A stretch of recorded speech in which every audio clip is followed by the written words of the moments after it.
Did you know the Bills might go 10-7, and you guys are going to hate me for that because apparently I'm a really bad Bills fan.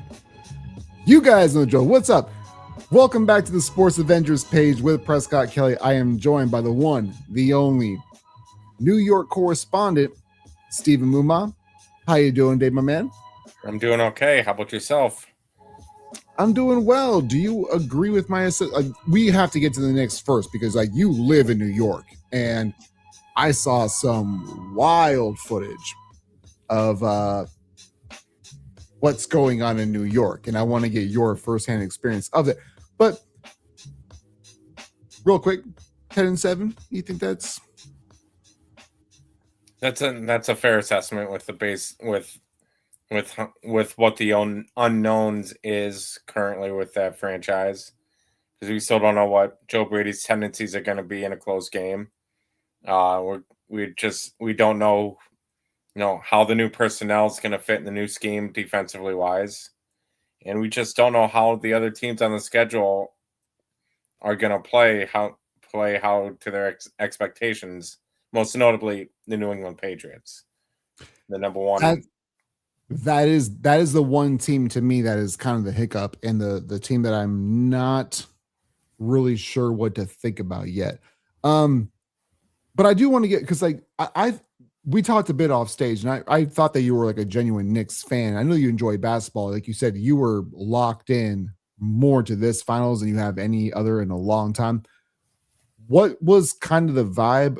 You were also in Washington for a bit, so if you weren't there for every game, I understand that. But what was kind of the vibe around New York? And I saw some videos of just some absolute crazy work that was going on. So were you there when they won in Game 5? Well, here's a funny story. I may have been in Washington, but the Mets were actually playing the Mariners that week. So we did get a lot of Knicks fans at the game. After the game was over, because the day of Game 1, it was a day game. So they had about 2 hours before the game. So a lot of people came from New York for this series. So we were talking a lot about the Knicks. There was a lot of excitement going into this final series. A lot of buzz. Because, the last time they played the Spurs in the finals was back in 1999. 99, yeah. The Knicks were an 8 seed. They were the first 8 seed to actually reach the NBA Finals. And the Spurs, as everybody remembers, they had both Tim Duncan, David Robinson, the Twin Towers. Wow, that was a big hiccup. And nobody really gave the Knicks a chance in the series. David Duncan for the win.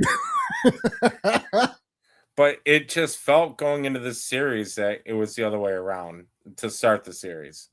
Now, ultimately, yes, the Knicks may have won in 5 games, but in every single one of these games, the Spurs had a double-digit lead. Which is bananas, dude, because it felt like the way that San Antonio played, it felt like they,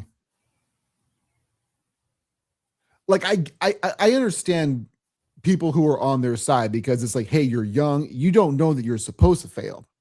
And they felt like we're not going to. Yeah. And they play with energy and up pace and tempo, and they dominated the first quarter of every single game. But between Victor not getting his wind, and between coaching and De'Aaron Fox doing apparently De'Aaron Fox things, how was their undoing? They just seem to be playing wildly uncontrolled, when they were up that much. With them being such a young team, they just naturally, I believe they thought, once they got up double digits, that they would coast to the end of these games. And Game 1 was a very good indicator that was not going to be the case. Now, Sure. Game 4, I believe, when the Spurs, was it Game 4 where they were up by 30 in the third quarter, and the Knicks made that ridiculous comeback and ended up winning? It's either Game 3 or Game 4. I think it was Game 3. I believe.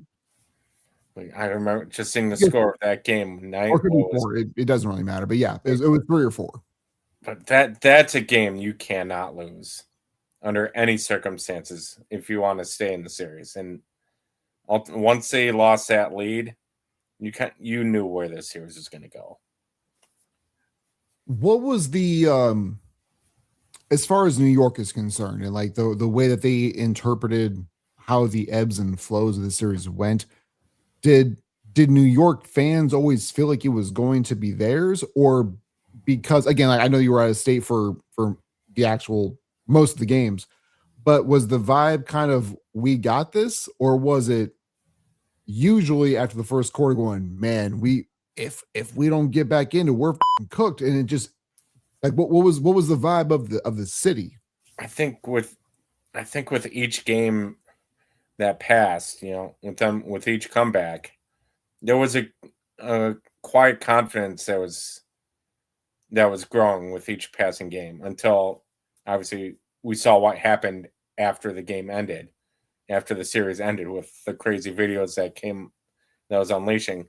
But that was starting to happen after these games too.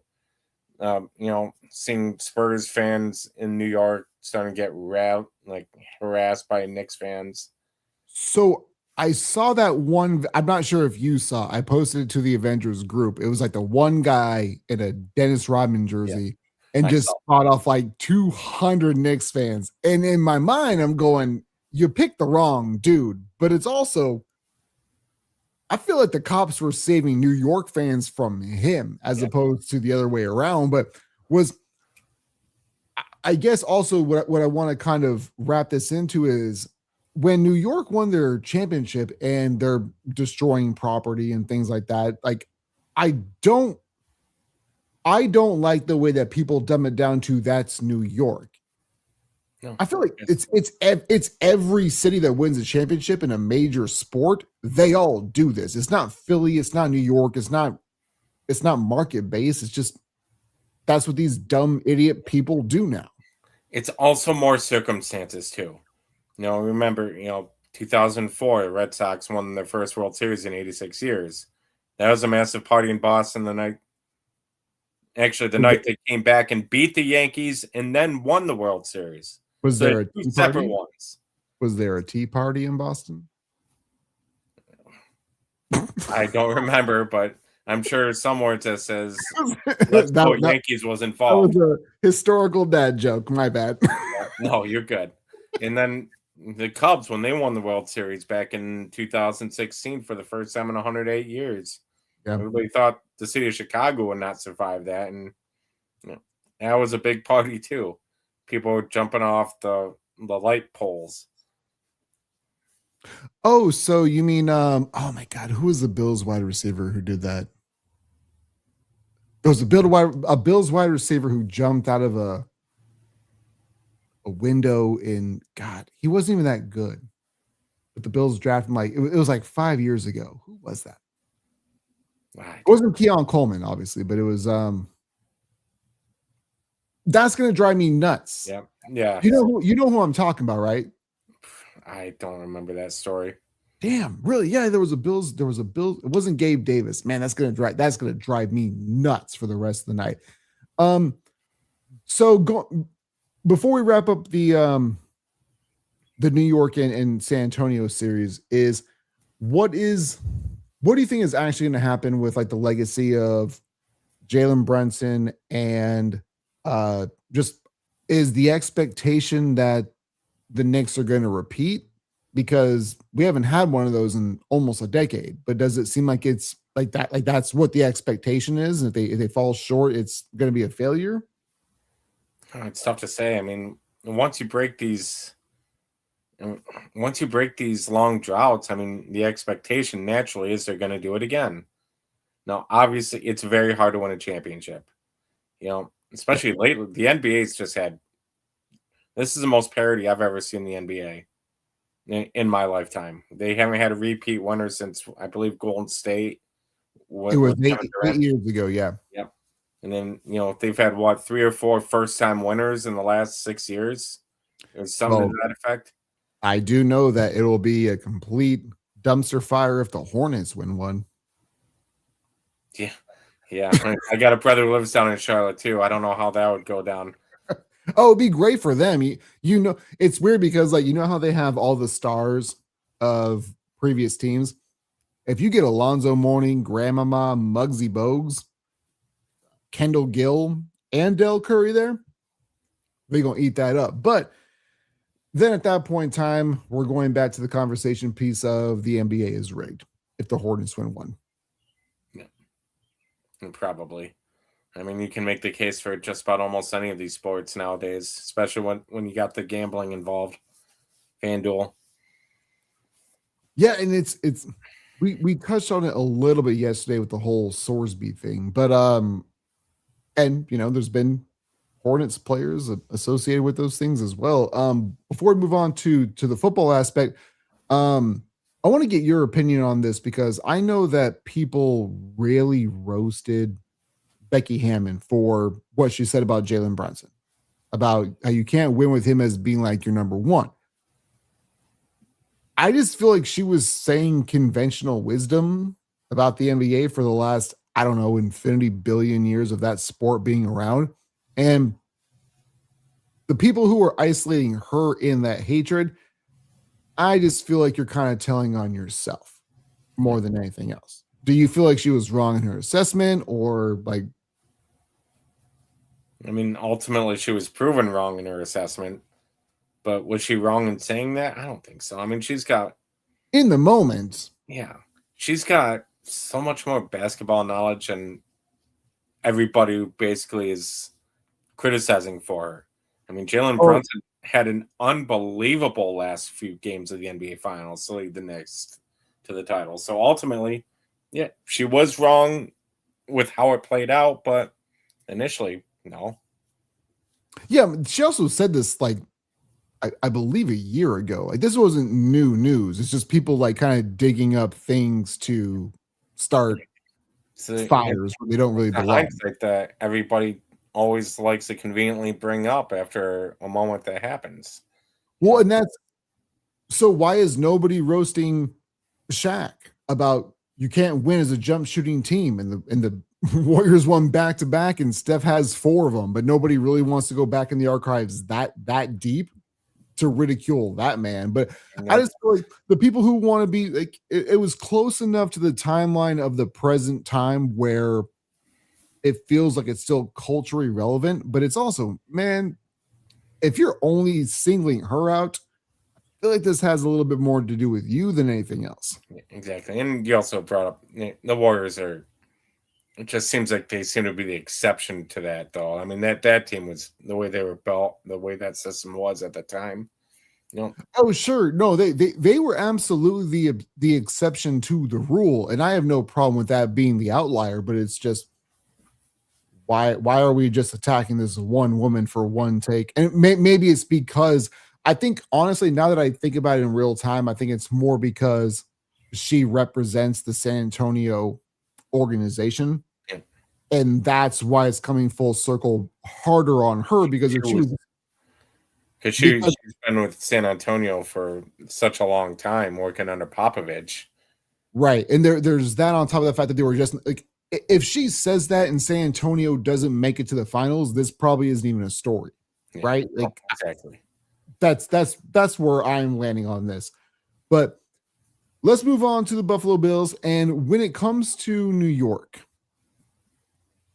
is the expectation higher now for the Bills in that city because the Knicks won a championship? Because obviously there's a huge drought and there's, you know, as well as I do, storylines like to create themselves. And it feels like we're getting to that point of, well, this drought is done. Why can't the Bills? And is there a different expectation now than there was, I don't know, even 3 or 4 years ago?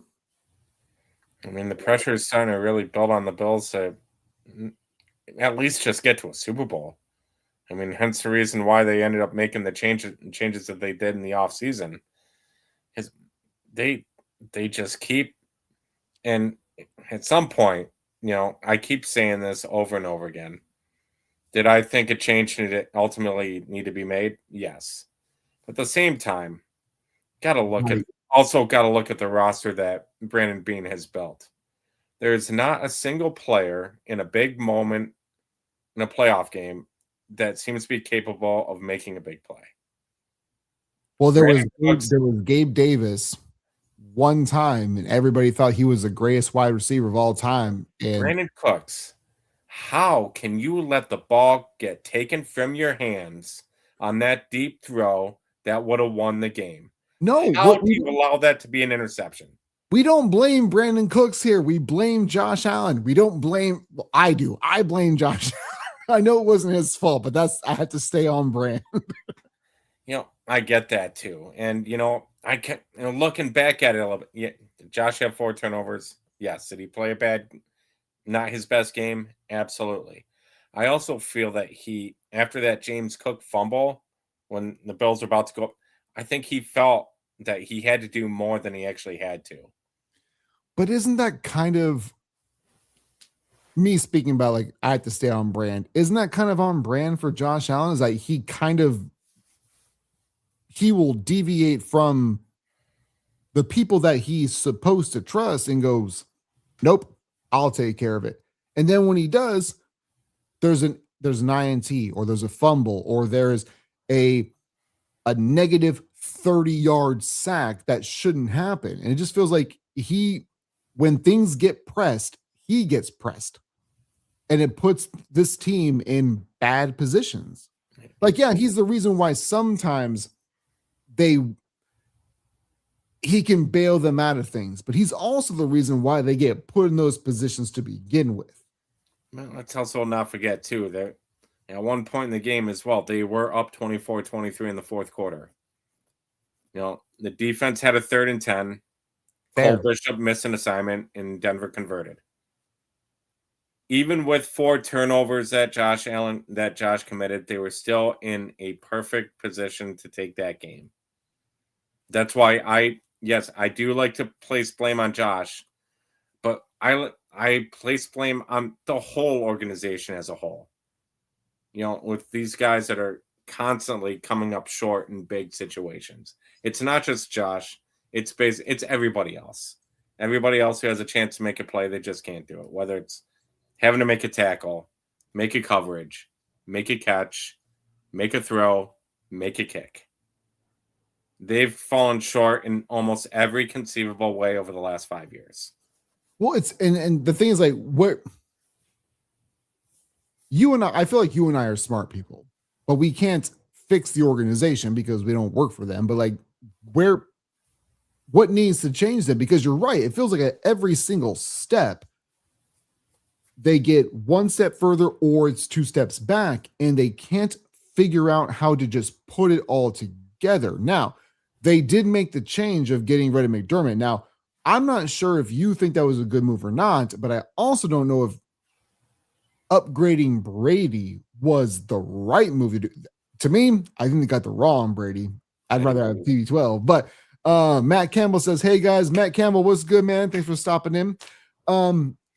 I don't know what are they supposed to do at this point in time, because there's a level of this team is what they feel like to me is a slightly better version than the Pittsburgh Steelers over the last 15 years. That's what it feels like. I mean, a little better than that, but yeah. No, but sir, what do you mean a little bit better than that? Well, to me, they're going to go 10-7 this year. But they haven't. Pittsburgh hasn't won a playoff game in 15 years, or at least 10 years. Bills have won a playoff game every single year over the last 5 years. Yeah, but that's when they extended to having a 7th team, though. Like they're playing the 2, like they're the 2 seed playing the 7 seed and beating the brakes off them, and then getting smoked in the second round sometimes. I also would like to add they are the only team in NFL history to go 5 straight years of winning a playoff game without even reaching a Super Bowl. So that is also not good company to be in. It's not. But again, like, that's what I'm saying. Like, I feel like they're a better version of the Steelers. This is a team that to me is going to go 10-7 again. And also, I have their schedule in front of me. if you would like to go over that, because I do know that here's the thing is that I know that people who love Josh Allen are going to defend the Bills to an absolute T when it comes to, what do you mean this is a toss-up game? It's a toss-up game because you, as the consumer, say, well, it's a team sport. It's any given Sunday.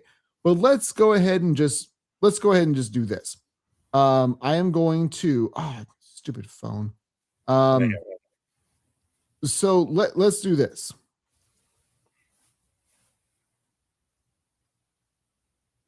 So week 1 is them against the Texans.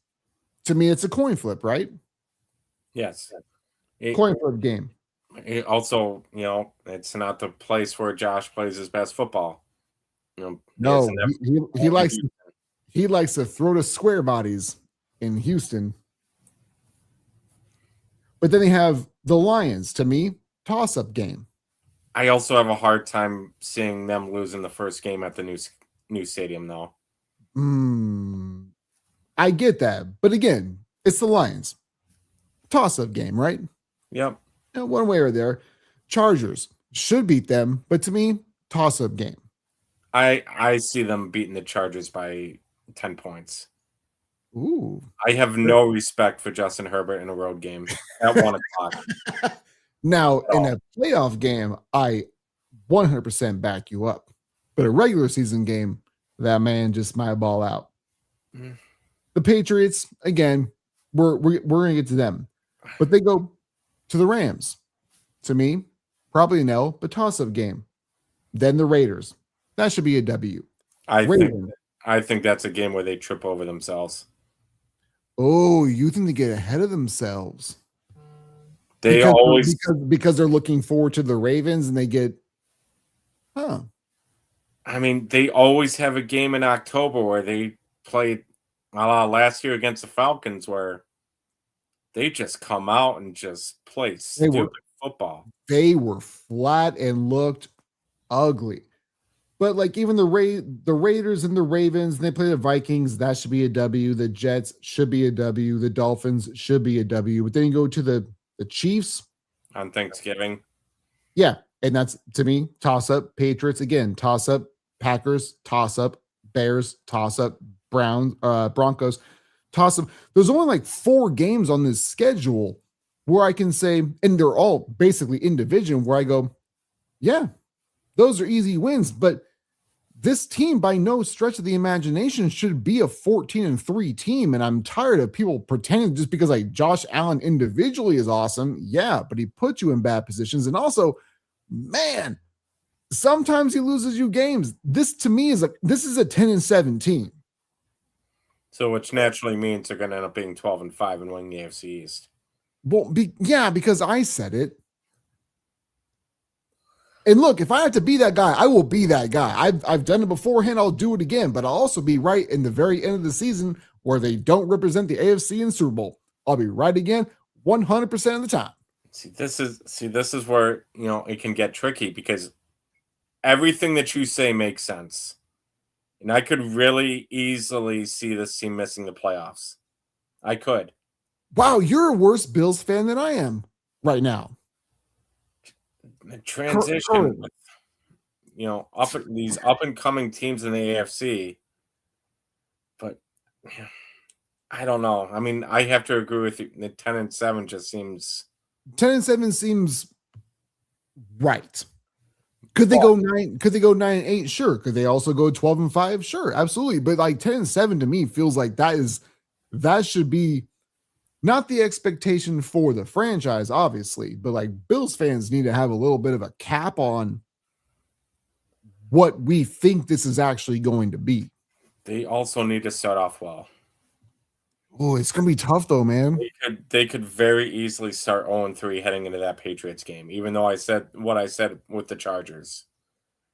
Even 1-2, and then with the Patriots and Rams back to back, that could very easily be a 2-3, 1-4 start. Oh, for sure. Go to the chat real quick. Greg Myers says, much love. Can't stick around, but the Cowboys. and I shared it. I love Craig so much, man. As an Eagles fan, I love him and Tony Burden. As far as like Eagles fans go, they might be the two coolest people that I know. They're really supportive of the show and the pay, so I appreciate that. Matt Campbell, also Bills fan, gave you a shout earlier when you said, "Hey guys," he goes, "Bills always play their competition." I mean, you're not wrong with that. And it truly is a 10-7 team. Like I do. I feel like this is 10-7 is not.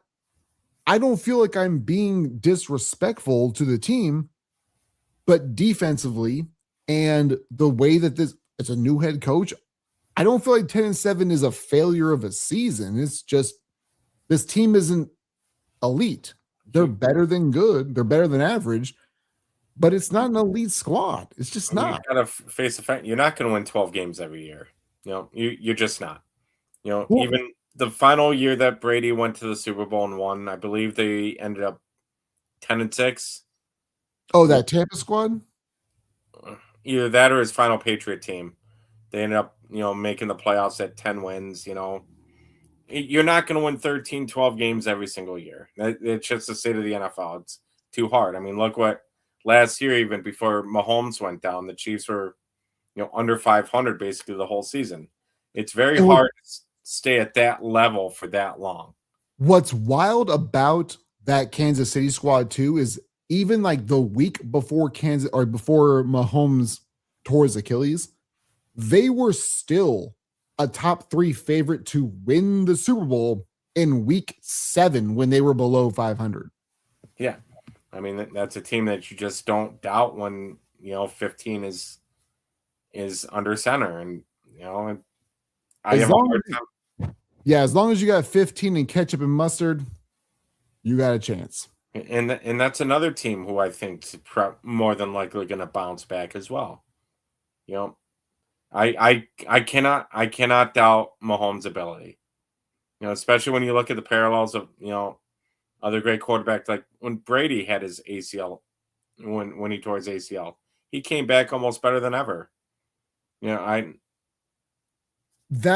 think that to me is what I don't want to see in real time is the fact that like Tom Brady was never really the athletic quarterback, right? But Mahomes was. And even to be fair, even if Mahomes didn't tear his Achilles, he's getting to a point now where what he needs to do is going to be have to be more in the pocket than just the scrambling and the ability to escape and things like that. I don't want to say that was a good thing for him because I don't wish ill on him, but I don't want good things to happen for him because at one point in time, I would like to be able to experience a Super Bowl victory for the Bills as well. But what I'm worried also was that this is just going to make him be better in the pocket, and nobody needs to see that. Nope. And unfortunately, I just think that's what's going to happen. Stupid. I mean, they have almost a perfect situation there. I mean, although I've been seeing a little more grumblings about Andy Reid from the Chiefs fans on X, which I don't understand why. Because before Andy Reid, you couldn't even win a playoff game. But they had Alex Smith, and wait, there's grumblings about Andy Reid. With the Kansas City fans complaining about him, especially on X. I've been saying, I'm sorry you didn't win the Super Bowl, even get to it this year, you entitled. Are the I've never heard that or seen that, but are the Chiefs becoming the new Patriots fans? Like They're just so entitled that they're like, what do you mean we didn't make this to the playoffs? You see one person talk about Patrick Mahomes, they will come at you in droves. That's crazy to me. Like they're worse than what Patriots fans were. Oh, really? Well, I live in Alaska. There are no Chiefs fans up here, really. So at least with Patriots fans, I mean, they were good for 20 years. So honestly, they had almost every right to talk the way they did because they beat almost everybody every single year. They were always there. Chiefs, they came out of the woodwork once they won that first Super Bowl. Well, to be fair, Patriots fans did too. But again, this was, what 6,000 days ago. So I understand why like there's a little bit of a disconnect, but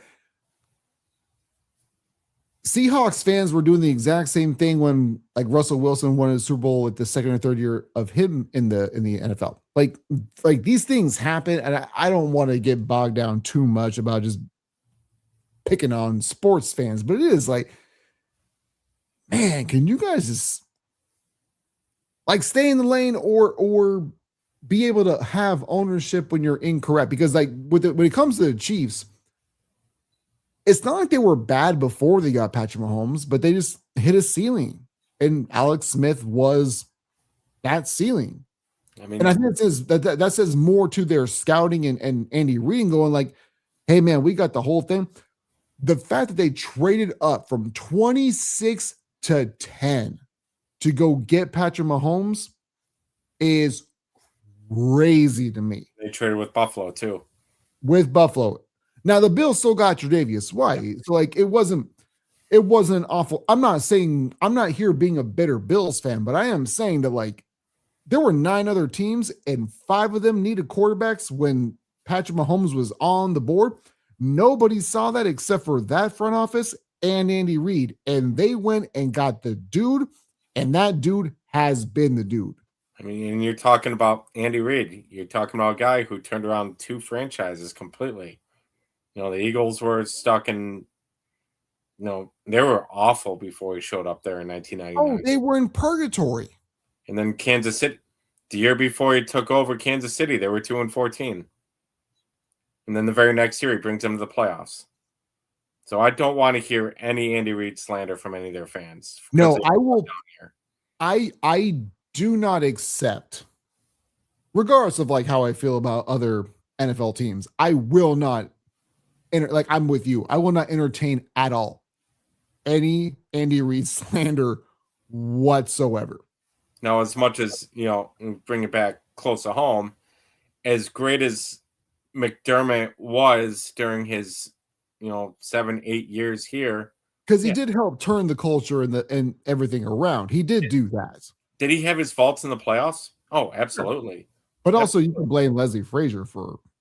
No, exactly. I mean, the only playoff game I truly blame McDermott on is the 13-second game. That's it. You put the 13-second game strictly on McDermott.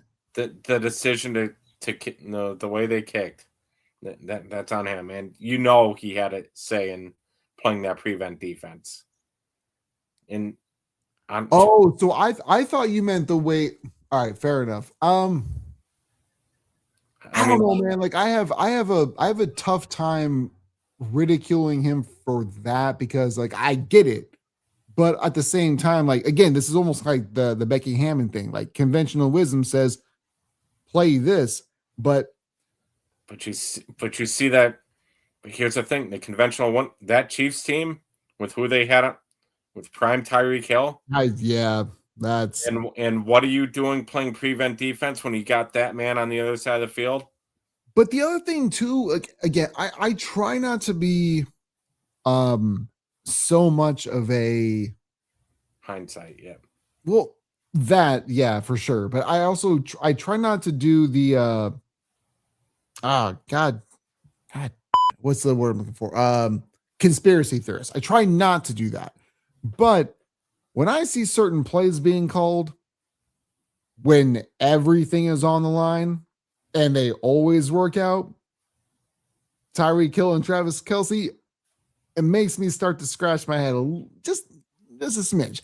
But I'm with you too, is that, man, I wanted so bad for them to just hold them off. Yeah. That's all I wanted. Man. And you were hoping that the kicker would miss a field goal, which he I will say this though. So remember when the Bills beat the absolute brakes off the Patriots? In the wild card game 4 or 5 years ago. Yeah, it was Mac Jones. I think it was rookie year.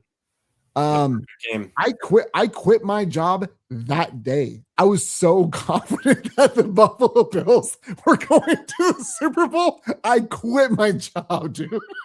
That team really should have been in there. I was I have no doubt in my mind that they would have won the Super Bowl the way Josh was playing. Man, I was so And the way bummed Brian out. Dable was calling plays. Everything on that offensive side was so in tune. It really was. Back to the chat, Craig, because he's a Philly fan. He goes, "We were straight dogs." That was talking about the Andy Reid years. I don't know, like I don't feel like Philly was ever awful.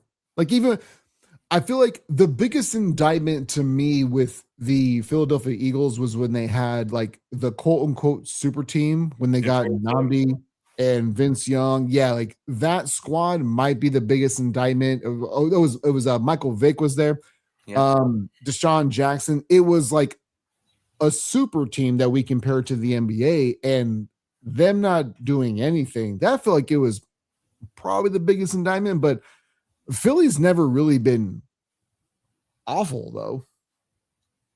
Not recent, like not in the last 20 years, I don't think, at least. Not since the late 90s, not to my recollection. They had down years? Yeah. I mean, Sure. But as you said, everybody has, but he did a great for what Philly had. And perfect comparison with McDermott. I mean, he just could not get them over the top when he really needed to. Even though he did get to a Super Bowl and McDermott did. He did lose 5 NFC Championship games or 4 NFC Championship games. I think they lost. He went to 5, I believe, and they lost 4, and then they went to the Super Bowl against the Patriots. I believe is how that timeline went. And he lost one of the NFC title games to the Cardinals of all teams. But that was a Cardinals team that played the Steelers. Yes.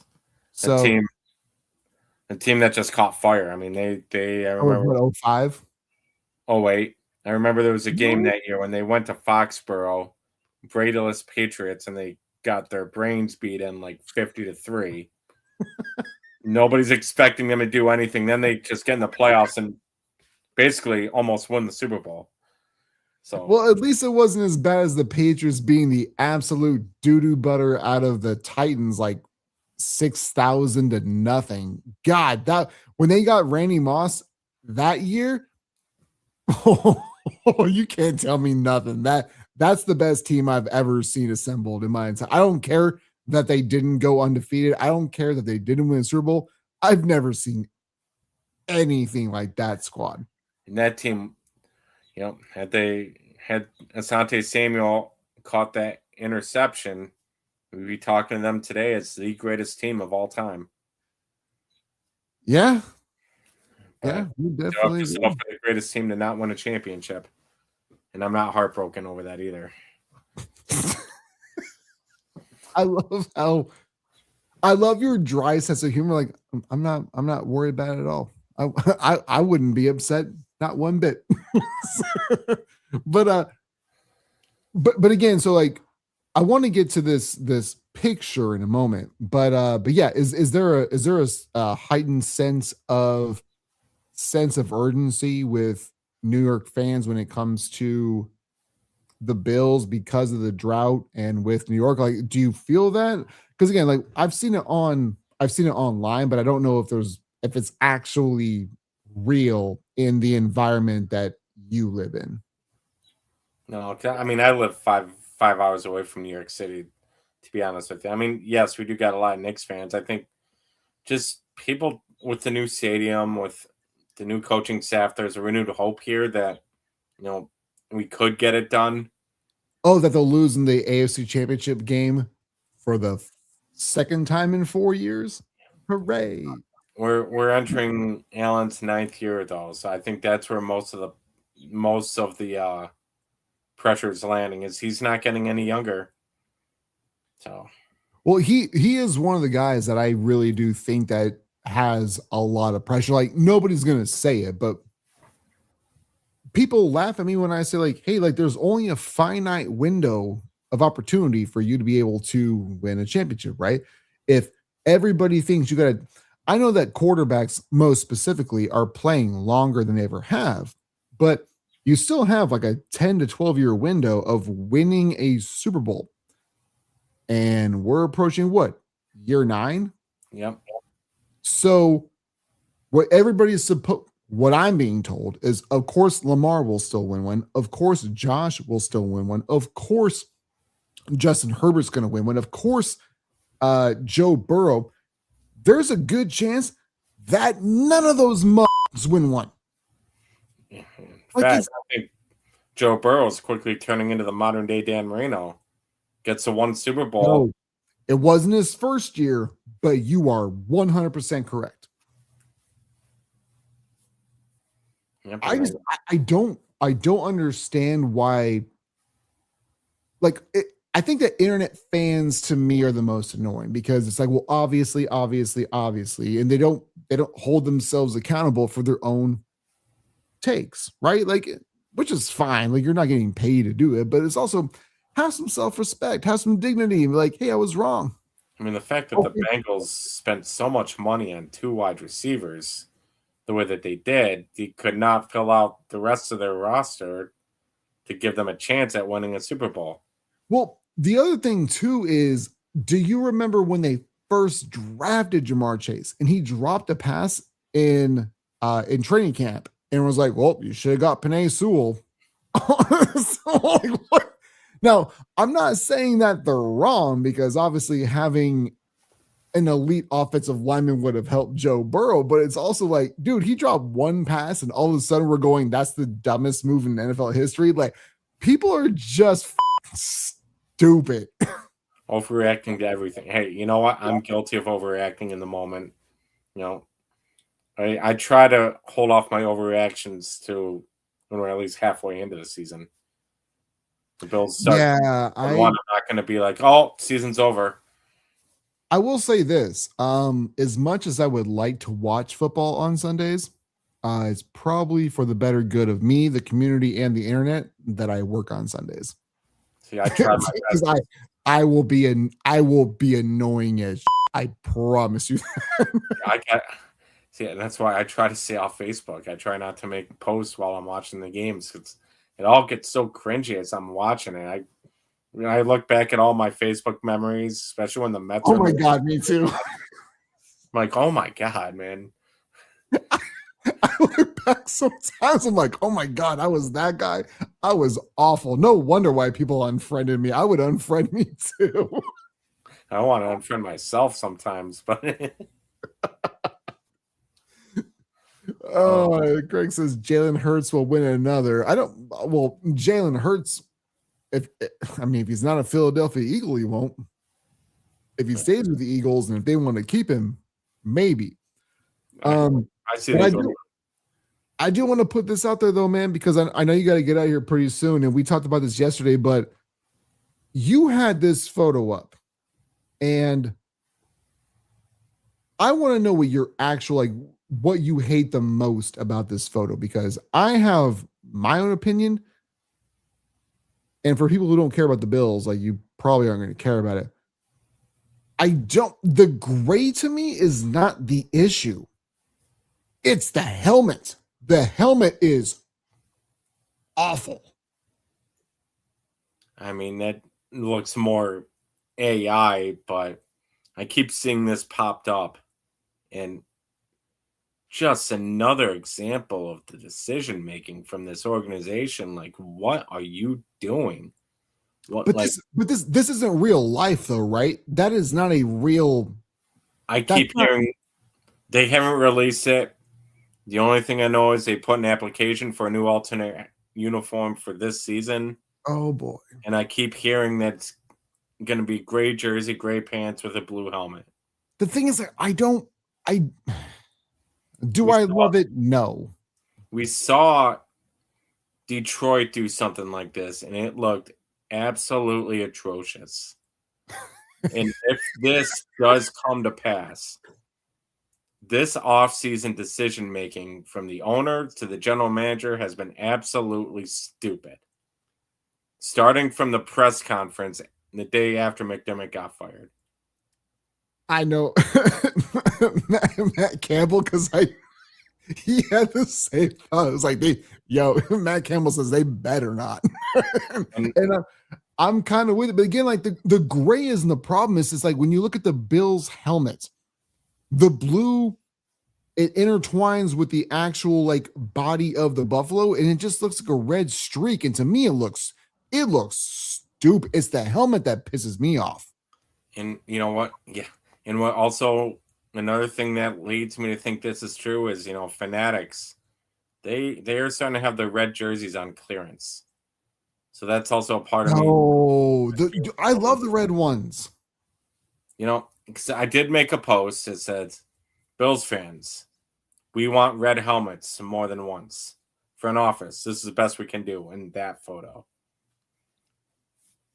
I'm not gonna lie, I do miss the red, but again, like the color scheme matters because like just having red for the helmet to me doesn't check all the boxes. That did look fire the final game of the stadium. The red helmet, the red socks, that really looked really good. That did. But if you're not going to continue that,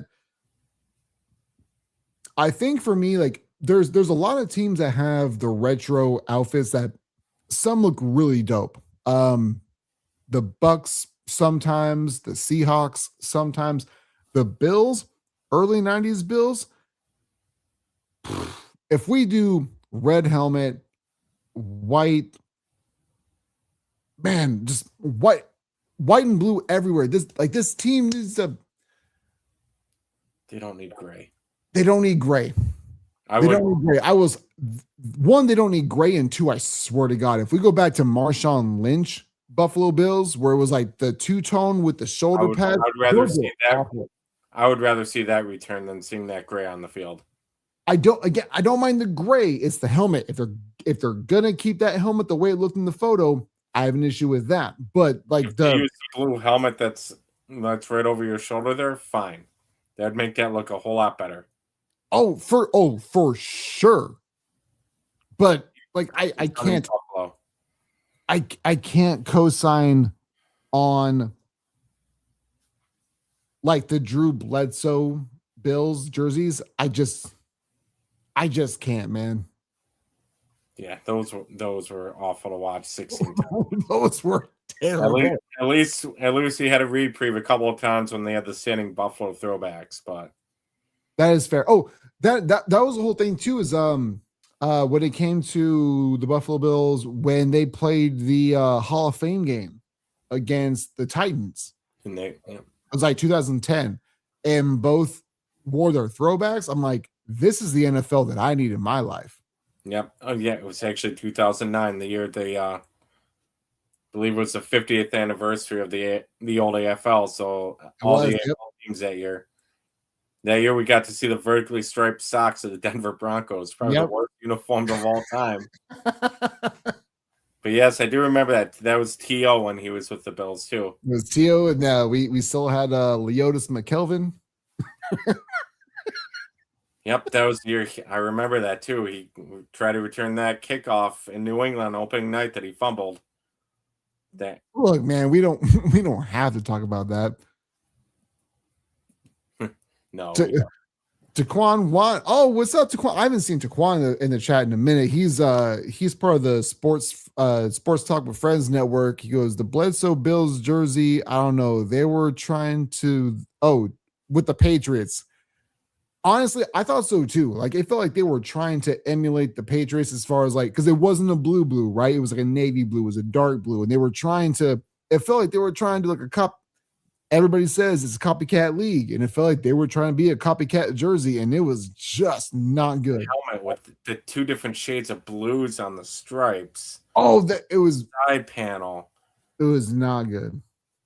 God, thank God we were only on Sunday Night Football once with those. Jesus Christ, one time, and it was against the Patriots. 56-10 loss. And that's the game where Tom Brady did a little juke and pretended like he was back in Michigan. You know what? I hate this. You always bring up the worst of me as a Bills fan, man. You always do this. I bring up my fanhood when I have you on. I'm just realistic. No. Taquan says, hope all is well, man. Continue to shine and grind, man. I appreciate that, man. I appreciate him and everybody who's watching. Is there anything that you want to kind of throw into the universe as far as the Bills are concerned going forward? Because again, I think it's a 10-7 team. I'm always labeled a bad Bills fan, and I don't care. I will wear that badge proudly. Just saying that new stadium is going to look nice once opening kickoff happens. I'm waiting to judge to see the statues of the Buffaloes that they're putting in. Yeah, there's been a lot of chatter of how Bills fans don't like those, but Bills fans have just. I get why they're complaining about everything, because with how good of a team we've had and not get to one Super Bowl, we're just. What's gotten them even more angry, I believe, is seeing New England in the Super Bowl last year. That is one. You know what? You are 100% correct now, because like there's the Ravens the Ravens have been like by some metrics and some people better than the Bills, but it was the fact that it's in division, it's the same squad. They weren't supposed to have the rebuild, and they got back before we even got there. And I say we as somebody who doesn't even like doing that. See, Bills fans are pissed about that. We can live with the Ravens getting there. You know, Lamar, really good quarterback. You know, it'd be good to see him in a Super Bowl. Not the Patriots. Now the second-year quarterback. It just can't right. It just can't be Drake mayonnaise. And their path too. Like, you know, I don't like being that guy doing that, but they had a path to a Super Bowl that was just absurd. You know, they got a playoff Justin Herbert. They got a Houston Texans team that had no offense. They had a Denver Broncos team that was playing their backup quarterback, Jarrett Stidham, former Patriot. And they beat them by 3 points.